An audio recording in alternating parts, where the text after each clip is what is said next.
right, thank you. So today I got two talks. Yeah. So this one, who already heard about the Erlang Ecosystem Foundation on Twitter a little bit, it echoing. All right, so I just came from CodeBeam San Francisco, and we announced the Erlang Ecosystem Foundation there. And since I'm coming here, I may as well spread the good news. So this talk was originally given by 4 people, and I was responsible only for 1/4 of it. And now I am kind of replacing and giving the whole talk. So if I miss anything, if I have some blanks, please forgive me. All right, so let's get started. So what happened? We announced the Erlang Ecosystem Foundation. It's still very early on, as you're going to see in the roadmap, right? But the idea here is exactly to have a foundation that represents all of us in the ecosystem, in the Erlang ecosystem, everything that is built or based around on top of Erlang, as you're going to see. And so what is the roadmap for this? And this is going to be a short presentation, about 10 to 15 minutes. So what we'll cover today, we're going to talk about the foundation goals and the key actors. You're going to talk about the initial working groups. You're going to talk about bylaws and structures, roadmap, and questions. All right, so what is the foundation goal? The Erlang Ecosystem Foundation goal is to grow and support a diverse community around the Erlang and Elixir ecosystem, encouraging the continued development of technologies and open source projects based on or around its runtime and languages, right? And the key word here is diverse. We are talking about diversity of individuals. We are also talking about diversity of technologies. It's not necessarily about Erlang. It's not necessarily about Elixir. It can be any language running on top of the Erlang virtual machine. And and the virtual machine that we all use today, which is the Beam, right? And we're talking about Beam, Erlang virtual machine, and it's not even necessarily about the Beam itself, because maybe in 2 years we are going to have another implementation of the Erlang runtime, right? And then if that becomes important for the community, the foundation wants to support that too. And who decides that is the community, right? We are the ones who can vote and decide about the future of the foundation. It's an effort from the community to the community. So let's see some examples, right? What we hope to achieve with the foundation. So some key objectives are help coordinate efforts between languages to provide users better support, tooling, and environment. Who here was in the Elixir shell and wanted to see the documentation for an Erlang function to figure out that that was not possible, right? Wouldn't it be great if we could integrate with everything better and have everything work seamlessly? We want support and fund initiatives by the community and working groups. And we're going to talk about what are the working groups and how this all works throughout the talk. We want to expand the ecosystem through training, marketing, and case studies to increase the ecosystem itself for its diversity. And we want to complement Ericsson and other stakeholders on evolve projects that are vital to the community, such as the Beam, the Erlang virtual machine that we all use and love today. So before we go on to the rest of the talk and to more detail, I want to just highlight the 4 key actors in the foundation, just to establish the common vocabulary.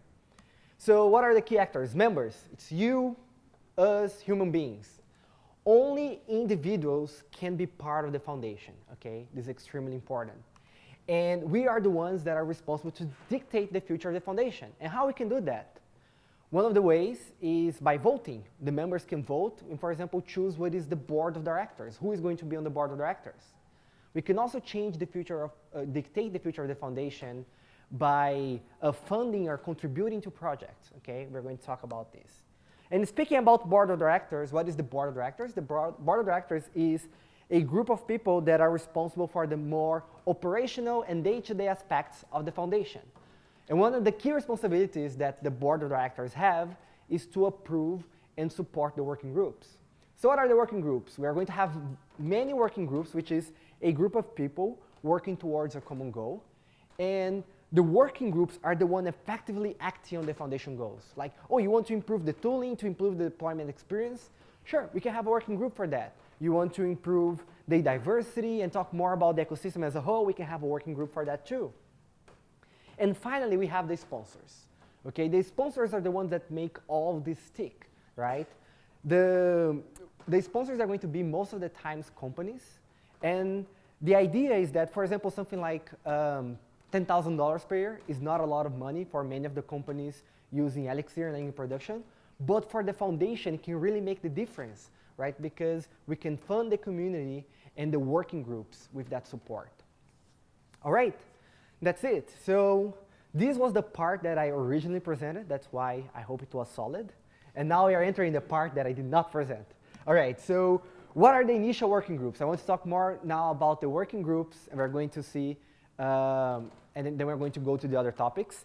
So it's very important to highlight here the word initial. This is not set in stone. As the foundation becomes established, we are going to have outlines on how you can create the working groups and how you can join the working groups and so on. So what are the working groups?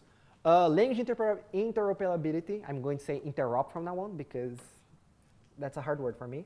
Then we're going to talk about tools, documentation, embedded systems, and marketing.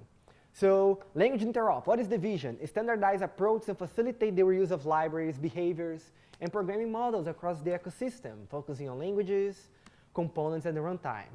So, and that's what we do. We're going to facilitate interoperability between languages.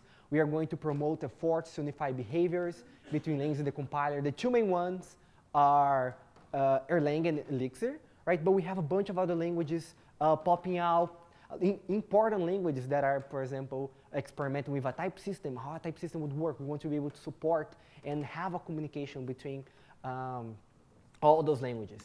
And here you can see who are the current members. And we, again, this is just their starting point, right? And so we have people from Erlang OTP. We have Robert Verding, who implemented 20 languages on the top of their Erlang virtual machine. People from FN, I'm there myself, right? And the idea is to grow with more representatives from the other languages. Like we have Clojure, which is Clojure run on top of their Erlang virtual machine. We have Fast, which is F# run on top of their Erlang virtual machine. We want to get everybody involved. Tools, evolve the tools in the ecosystem related to building and deploying code with a strong focus on interoperability between BIM and languages. And this is a work that has been happening for like 2 years, right? And the foundation is going to help us officialize that so everybody can jump in and even support important projects, right? So for example, well, we're going to see some examples soon. The current focus is exactly on Mix, Rebar 3, and Hacks. That's why today you can depend on an Erlang project and everything just works because this group of people, they're working together, right? So we want to help compile and deploy, improve the compilation and deploying of mixed language projects.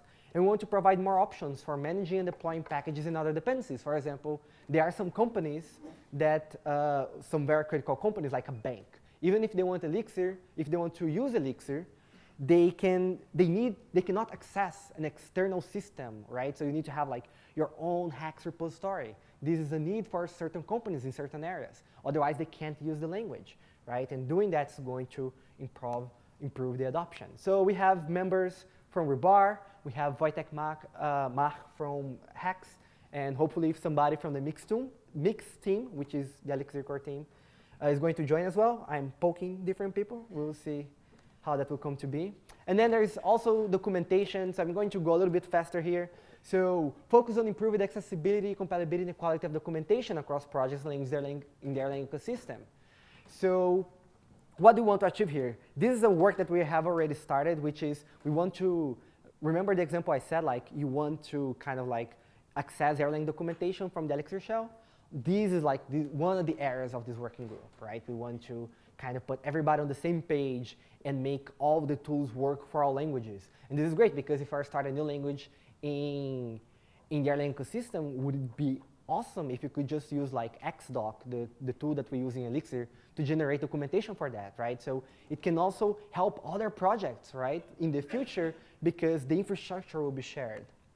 So here are the team members of the documentation. Then embedded systems. So we have a lot of nervous talks in here, right? So cooperation between different projects aiming at using the language in the Erlang ecosystem on embedded systems and IoT nodes.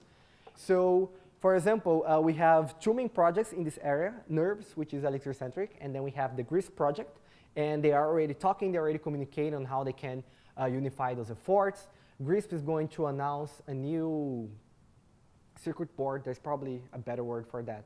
Frank will tell me later. But so they're planning to announce a circuit board that runs nerves, so they're already talking how they can make all this work. So we have representatives from the nerves team and from the GRISP team here. And finally, the marketing team, right? The marketing team is the one that actually helped us come here and have this presentation at CodeBeam, which is to promote the Erlang Ecosystem Foundation activities, right? Because if you're doing a bunch of work, but nobody knows or hears about it, right? What's the point, right? And so we want to help the foundation and the ecosystem grow. So communicating strategy and brand messaging, promoting activity results of the other working groups, raising awareness of being technologies in other tech communities, and so on. And here is the group of people. All right, so those are the initial working groups. And again, it's just initial, right? Like this is the small seed. As you can see, we have a bunch of ecosystem metaphors in here. So going with the metaphor, this is the small seed that is starting. And if you want to join a working group, we don't know how you're going to do that yet because we just like created the working groups. But the important message is go to oref.org, right, and subscribe. It's just a mailing list, and then as soon as we start getting more and more details, right, oh, the working groups have been established, here's how we're going to communicate, here's how you can join, we are going to announce to everybody, and then you can join and participate. All right, so what else do we have? The bylaws. So this is something that I did not know was a thing until I joined the foundation, but if you have a foundation, you have to have the laws that the foundation operates, especially if you want to be registered as a nonprofit public benefit corporation. And the Erlang Ecosystem Foundation is aiming to get 501 C3 status with the IRS, which means that your donation is going to be tax deductible, which is great from personally and from companies. And yeah, and what it matters here is that the bylaws are like 15 pages of just legalese, right? So you can imagine how fun it was to get like 15 programmers, engineers doing these legalese definitions. And it's curious because you have like to define everything. Like what is a meeting? You have to define what is a meeting. And all this kind of stuff. I was planning to read the 15 pages, but I'm afraid it's not going to have all this time. So I'm not going to do that. I'm going to go with a quick summary. And the important thing here is also that it was strongly based on the Python Software Foundation. It's funny because the Python Software Foundation bylaws, they had a joke clause about vampires and something. And it stayed there. And people were like, why they're talking about vampires in the bylaws? And then it's like, oh, we inherited from Python. And you can see here, who knows where this picture is coming from? Can anybody guess who was the author of this picture? Fred, yeah, from Learn New Some Erlang. So he was there presenting. I'm taking his responsibilities now. He did this amazing graphic that aims to explain what the foundation's operating mode is. So you can see here the idea that we can start with the members here. The members, their main responsibility is to vote. So we're going to vote on the board members. And the board members is a group of people that are taking the decisions. And these board members has like 2 or 3 people in there that are the effective directors. And these are directors like legal directors. So they're responsible for, you can see there's a $ in there. It's not that they're being paid, but they are the ones that can actually do something with the money. So again, we're talking about the operational aspects. It doesn't really matter, right? But the important thing is that the board members, they are going to create the working groups, right? The community can propose, say, hey, we would like to have a working group about this, right? And then they create the working groups and they can help provide funds to the working group. So there's a working group that can say, hey, we would like some money so we can start this project that is going to be great for the community. It goes back to the board members approve it, so there is this ongoing conversation, this ongoing back and forth, right? And then the working groups, they're going to contribute to projects, right? And the projects that have users, the users of the foundation, the members can contribute to those projects as well. And then here, we have the corporations that act as the sponsors. And that's it, right? This is how we're all going to be working together. And then talking about members, we actually have 4 kinds of members. So we have the supporting members. They are regular members, and they can vote for the managing roles. They can be asked to vote on other measures, and they pay for their membership. Again, how much, I don't know. We are still working on that, but it's going to be something very accessible.